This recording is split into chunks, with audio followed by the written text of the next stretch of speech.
Como a gente havia prometido, né, na primeira videoaula aí sobre produção de mudas de plantas frutíferas, né, essa nossa segunda videoaula, a gente vai mostrar para vocês na prática como se faz, né, aí a muda e a enxertia, né, do umbuzeiro. Então, espero que vocês gostem. A gente esteve na EFA, né, eu estive lá com o meu cunhado, ele que toma conta lá desse viveiro, né? Tem uma prática enorme aí com a enxertia, com a produção de muda de umbu gigante. Então, a gente vai soltar o vídeo, tá um vídeo bem prático. Espero que vocês gostem.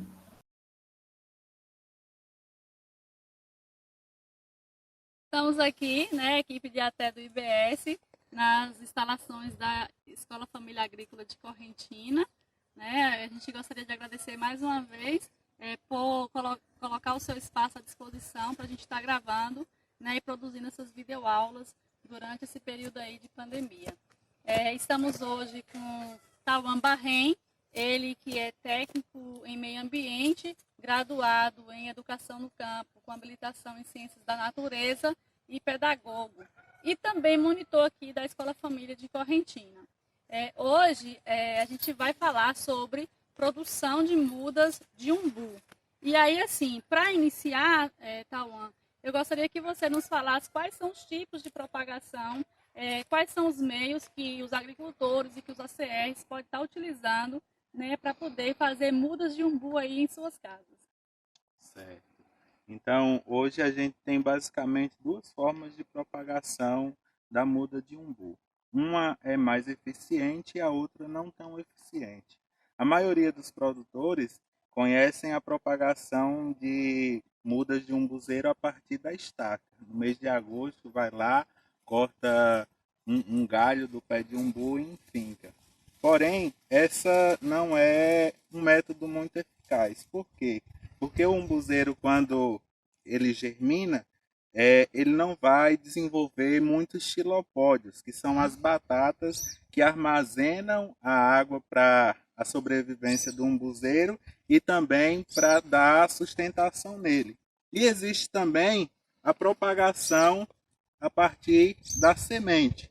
E aí a propagação a partir da semente existe dois caminhos. Um é a semente que você chega lá embaixo da árvore e coleta as sementes, né? E aí você vai levar e vai plantar. Porém, esse não é o melhor método para a propagação. E existe também a utilização da semente ruminada pelos ruminantes, né? Principalmente do bode.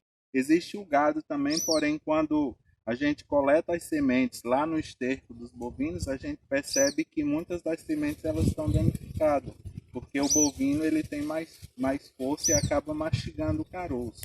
Já os bodes não. Então ele vai engolir, vai regurgitar ou vai defecar essa semente e aí no período que passa pelo trato digestivo dele, vai quebrando a dormência da semente. Só uma curiosidade. A gente já viu que não é tão vantajoso fazer a propagação por estaca, né? Devido aí à não formação de tantos xilopódios. Mas aí tem aquela questão seguinte: por estaca, o umbuzeiro consegue, após ali a muda, ele consegue produzir em menos tempo. Já por semente, isso vai demorar mais tempo, correto? Correto. Por semente, a planta leva aí quanto tempo para estar? Se ela não for enxertada, varia entre 10 e 12 anos para ela atingir o clima, que é o período que ela tem maior produção.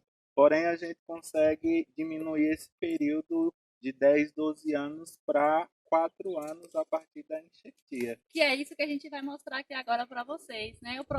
Todos os procedimentos necessários aí, todas as recomendações técnicas que a gente deve seguir para poder fazer o processo de enxertia. E assim, tendo o material que a gente vai mostrar para vocês, vocês vão ver que é uma prática bem simples e que vocês podem estar desenvolvendo aí, né, nos quintais de vocês. Vai nos mostrar agora, né, quais são os materiais necessários, né, os itens necessários aí para estar fazendo a produção de mudas, tanto por meio aí da semente quanto por meio da estaca. Correto. Então, para a produção da muda, tanto por estaca quanto por semente, a gente vai utilizar o mesmo substrato. Aqui na Escola Família, a gente utiliza um substrato composto de duas partes de argila, uma parte de areia lavada, uma parte de esterco curtido e mais ou menos 1 quilo, 1,5 quilo de cinza. Aí faz essa mistura, faz o enchimento do saquinho, e aí quando a gente faz o enchimento do saquinho, a gente deixa faltando 3 dedos para completar com o substrato e completa só com areia lavada. E aí, no período que a gente plantar a semente, a gente não pode ter falta de umidade, porque senão a semente ela pode começar a germinar e morrer. Da mesma forma, o, o garfo, né?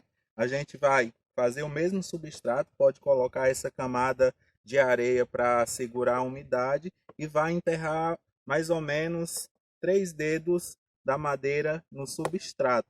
E aí vai deixar e ela vai germinar. Porém, como falado anteriormente, esse é um método pouco eficaz, porque a planta ela não consegue ter grandes quantidades de água armazenada para o período de seca, para ela conseguir emitir uma nova brotação, floração e frutificação.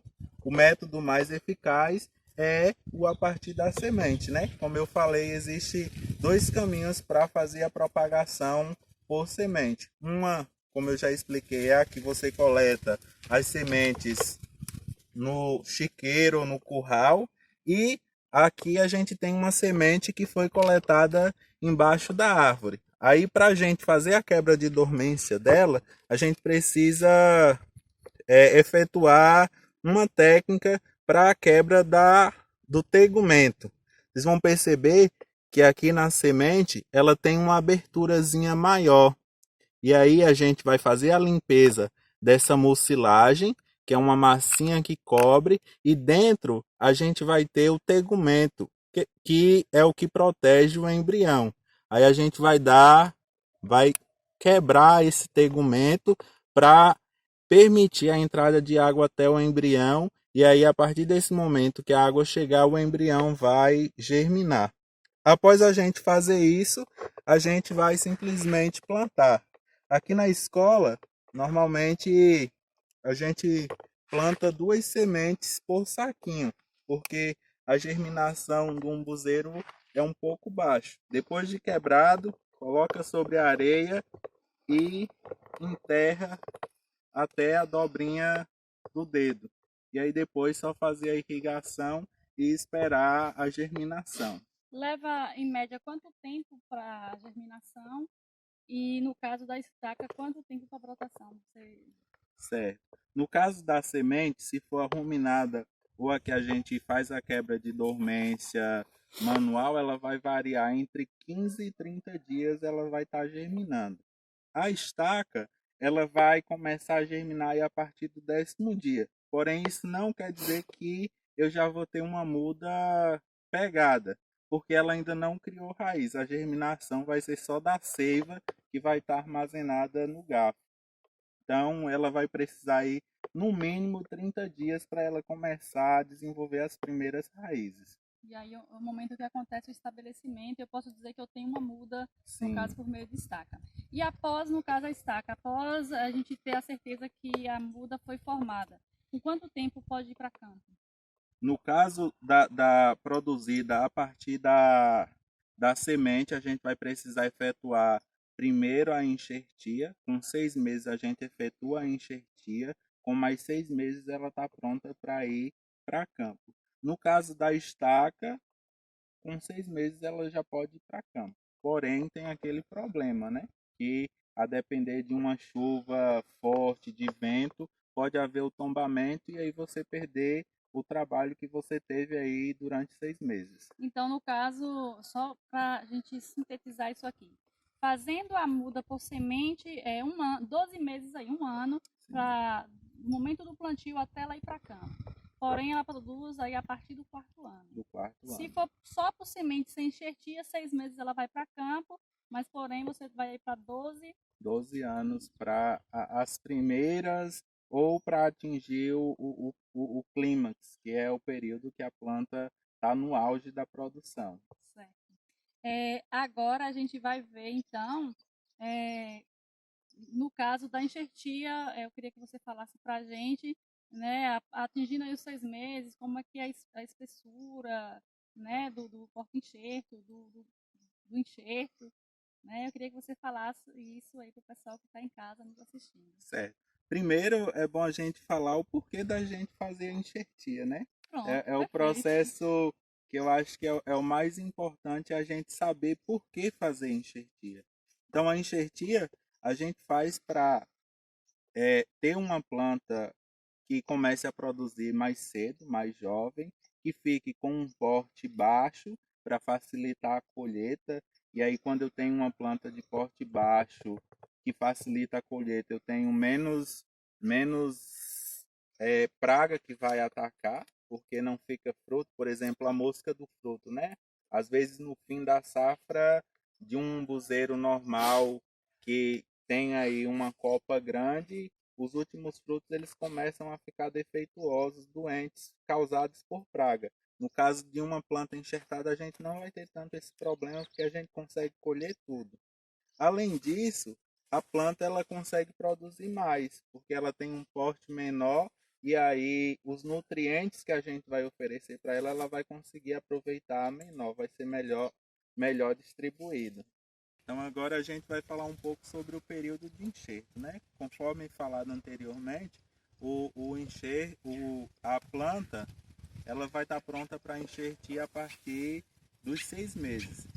Quando ela chega com 6 meses, a gente vai olhar a espessura da muda, se está da espessura de um lápis. Se tiver da espessura de um lápis, significa que está na hora de fazer a enxertia. E aí a gente, para fazer a enxertia, precisa ter uma planta matriz, que é uma planta de boa procedência, que a gente considera o fruto grande, que seja saboroso, que seja uma planta que não seja doente, aí a gente vai lá e colhe os gafos. Então, a gente percebeu que no nosso viveiro ou no nosso quintal, a gente tem uma planta que já está da espessura de um lápis, a gente vai agora fazer a coleta dos gafos para fazer a enxertia. Vamos lá? Então aqui a gente está no matrizeiro da EFA, que é onde a gente tem as matrizes do umbu gigante. O umbu gigante, ele varia cada fruto entre 40 e 120 gramas. São umbus que foram encontrados em outras regiões que produziam frutos muito maiores do que os comuns, né? E aí foi fazendo o clone até que chegou aqui na EFA para nós algumas dessas matrizes. Essas matrizes elas foram doadas pela Embrapa de um projeto entre a Refasa e a AK, que implantou um viveiro em algumas EFAs. E aí a EFA de Correntina foi uma das beneficiárias. Então vamos lá. Para a gente fazer a coleta do gafo para fazer a enxertia, a gente precisa ter alguns cuidados. Um primeiro cuidado é não coletar gafos que já tenham brotado, que já tenham emitido a brotação. Nesse caso aqui, por exemplo, esse é um gafo que deve ser descartado. Descartado não, a gente deixa na planta. Porém, ele não é tão interessante para enxertir. A gente vai escolher gafos que têm só as folhas, mas que ainda não desenvolveram a borbulha. Então, a gente vai escolher os gafos dessa forma, vai medir mais ou menos 20 centímetros e vai fazer a coleta. E aí a gente sempre utiliza as pontas, mas nesse caso aqui, desse restante dessa galha aqui, a gente pode utilizar a depender da espessura da nossa muda que tem lá no viveiro. Então, às vezes não tem na nossa região uma matriz, e aí a gente precisa buscar em outra região a 800, 1000 quilômetros da onde a gente está. E aí a gente vai coletar esses garfos e vai armazenar ele em um pano úmido para levar até a nossa região. Por que esse pano úmido? Para manter a umidade do garfo, para que ele não perda por evaporação a seiva. Pega o pano aí, Souza.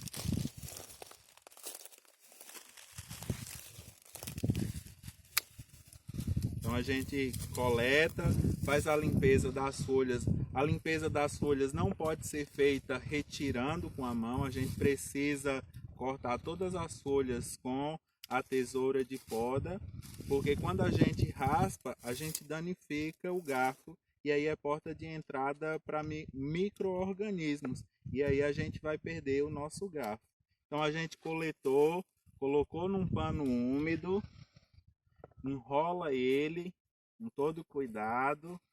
O ideal é que a gente tivesse aqui nesse momento uma caixa de isopor, mas como a gente não tem, a gente vai usar uma sacola e vai fechar essa sacola para evitar a entrada de micro-organismo e também para evitar que o pano e que o garfo perda a umidade. Após a gente fazer essa coleta, a gente volta lá para o viveiro para fazer a enxertia. Então quando a gente chega no viveiro, depois da coleta dos garfos, a primeira coisa que a gente precisa fazer é a limpeza dos materiais. Para a enxertia a gente vai utilizar um canivete, uma tesoura de poda, vamos utilizar saquinho de geladinho, depois eu vou explicar para quê, e o fitilho, nesse caso aqui a gente utilizou sacos plásticos de 1 kg, recortou para fazer a amarração da enxertia. Então, antes de começar a enxertia, é preciso fazer a limpeza deles com álcool. O ideal é que seja álcool 70. Então, além dos materiais, é preciso também limpar as mãos, porque as nossas mãos, assim como os materiais, são meios de transporte dos micro-organismos. E aí, como a gente vai fazer o corte na planta, a planta é parecida com a gente, né? Se a gente tem um corte e não cuida, não tem cuidado, a gente pode ter uma infecção e pode vir até a morrer, né? Assim também acontece com as plantas. Uma comparação é que a gente vai fazer agora um procedimento cirúrgico, poderíamos dizer isso, né? Exato. Por isso essa importância, né, da higienização das mãos e também das ferramentas, né, para não acontecer aí a contaminação. E se contaminar, vai acontecer o apodrecimento, né, e aí você acaba perdendo, né, aquele garfo. E até mesmo a muda, né? Em alguns casos. Porque o micro-organismo pode entrar no sistema circulatório da planta, infectar a seiva e aí a seiva percorre por toda a planta. Então a gente vai abrir aqui agora o pano que a gente trouxe, os nossos garfos. Vamos escolher uma muda. E aí, para fazer a enxertia, a gente vai medir mais ou menos aqui 20 centímetros, onde vai fazer um corte da copa dessa muda aqui. Então aqui agora a gente tem o cavalo e temos o cavaleiro, que é o enxerto. Após a gente fazer esse corte da copa, a gente vai fazer um segundo corte. Pode abrir mais ou menos a espessura do canivete. Após isso, a gente vai fazer uma chanfria no nosso garfo, que forma ela como se fosse uma cunha de enxada. Então a gente vai ter aqui na ponta o que a gente chama de 0, e aí ela vai crescendo. Após fazer isso, a gente vai fazer um encaixe das duas. E aí uma coisa muito importante, às vezes o nosso enxerto ou cavaleiro, ele é mais estreito do que o nosso porta-enxerto, cavalo ou muda. E aí o interessante, mais importante da enxertia, é que pelo menos um lado fique casca com casca. porque é a casca que vai garantir a passagem da seiva. Após fazer esse encaixe, a gente vai pegar um fitilho, abrir e isolar essa parte que está aberta. Agora a gente vai fazer o curativo, né? Suzy falou do procedimento cirúrgico, que após isso é necessário fazer o curativo. Nesse caso aqui, a gente também faz um curativo para evitar o contato com o vento, o contato com a água da irrigação, porque todos esses são meios de transporte para micro-organismos danificar ou chegar até a nossa muda e aí a nossa muda morrer. Então é preciso a gente fazer o amarrio bem apertado, bem ajustado.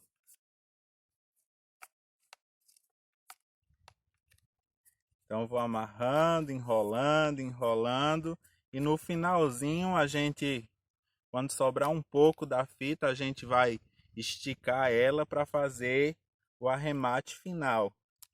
Então aí a gente deu a amarrada, a nossa enxertia está pronta. Agora, para evitar que essa parte perda a umidade ainda para o ambiente, agora a gente está no mês de agosto, né? A gente sabe que a insolação é muito alta, então o tempo está muito quente, então todo resquício de água evapora.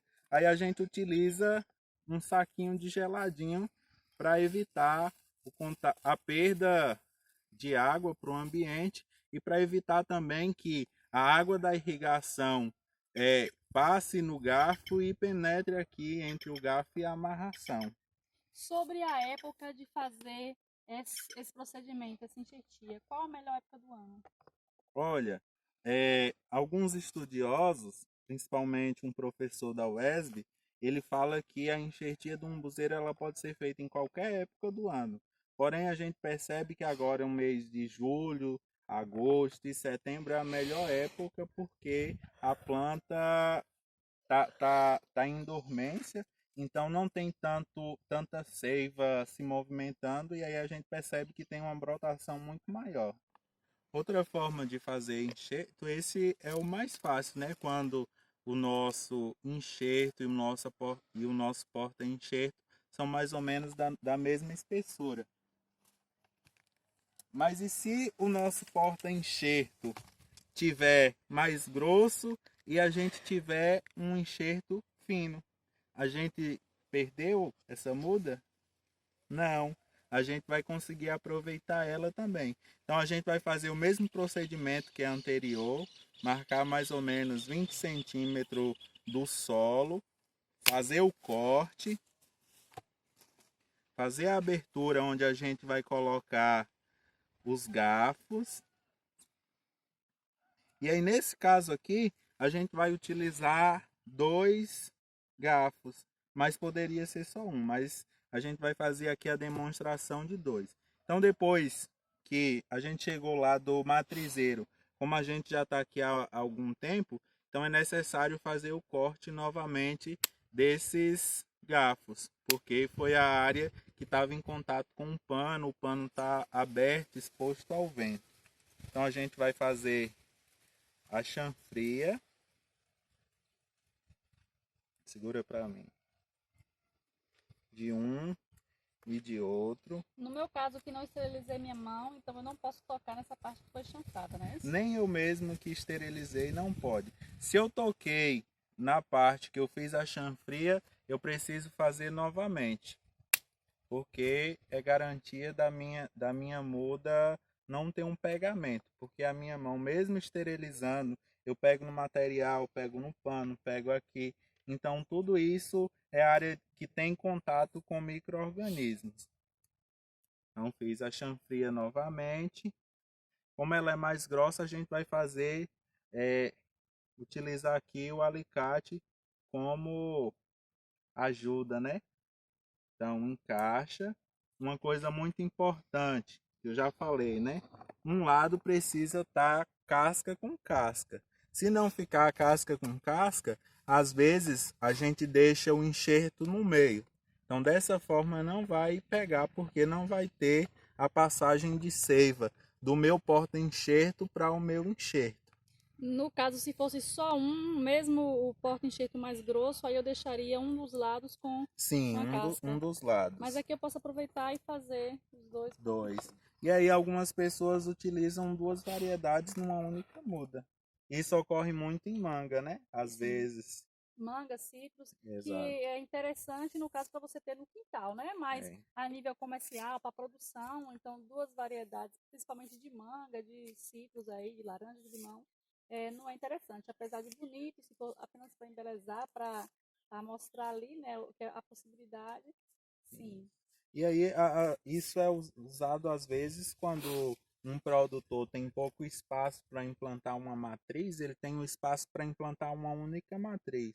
Porém, ele quer duas variedades, então ele pode escolher uma muda mais grossa e nessa mesma muda fazer a enxertia de duas variedades de umbu. E aí é uma possibilidade de estar diversificando e aumentando a disponibilidade de alimentos diferentes ali no quintal. Exato.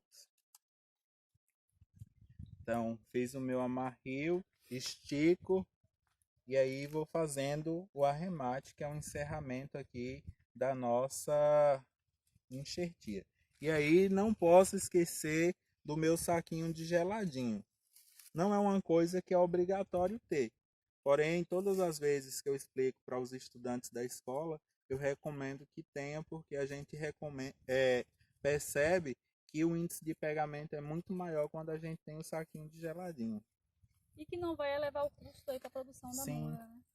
é muito barato. Com 1,50 você consegue comprar 500 embalagenzinhas dessa.